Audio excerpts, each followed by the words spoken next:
Hi friends, ఒక simple chicken recipe చూపిస్తాను చూసేయండి. దీనికోసం ముందుగా చికెన్ని శుభ్రంగా కడిగి పెట్టుకోండి. ఇప్పుడు పొయ్యి మీద పాన్ పెట్టి 3 స్పూన్లు ఆయిల్ వేసుకుని ఒక ఉల్లిపాయ 4 పచ్చిమిరపకాయలని చిన్నగా తరుక్కుని వీటిని బాగా వేగనివ్వండి. ఇది కాస్త వేగి రంగు మారిన తర్వాత మనం ముందుగా శుభ్రంగా కడిగి పెట్టుకున్న చికెన్ ఉంది కదా, దాన్ని దీంట్లో వేసేయండి. ఇది వేసి ఒకసారి గరిటతోటి బాగా కలిపి ఈ చికెన్ లోని వాటర్ అంతా బయటకు వచ్చేంత వరకు ఒక 4-5 నిమిషాలు అలా ఉడకనివ్వండి.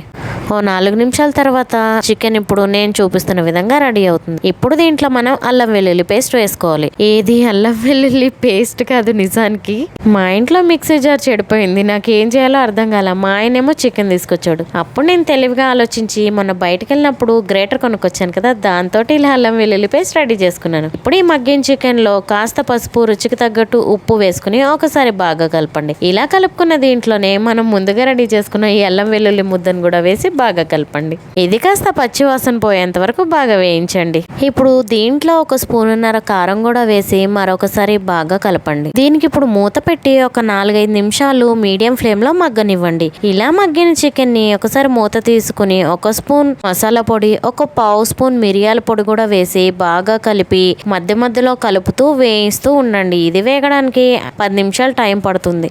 10 నిమిషాలు టైం ఉంది కదా అని మూత పెట్టి అస్సలు వదలకండి. మధ్య మధ్యలో ఒకసారి మూత తీసి ఇలా కలుపుతూ వేయించుకోండి, లేదంటే కింద అడుగంటేస్తుంది. ఇలా 10 నిమిషాల పాటు ఈ చికెన్ ని చక్కగా వేయించుకున్న తర్వాత దీన్ని దింపే ముందు ఒక 1/2 స్పూన్ నెయ్యి, ఒక అరబద్ద నిమ్మరసం పిండుకుని దింపుకుంటే టేస్టీ చికెన్ ఫ్రై అనేది రెడీ అయిపోతుంది. ఇది తినడానికి స్పైసీగా ఆ నెయ్యి ఫ్లేవర్ తోటి భలే ఉంటుంది. ఇది డైరెక్ట్ గా రైస్ లో కలుపుకుని తినేయచ్చు.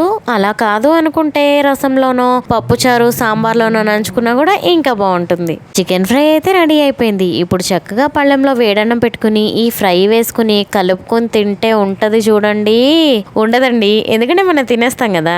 ఒక్కసారి ఈ ప్రాసెస్ లో చికెన్ ఫ్రై ట్రై చేసి చూడండి, తర్వాత మీరే చెప్తారు ఆర్ఎస్కే ఇది సూపర్ గా ఉంది అని. బై.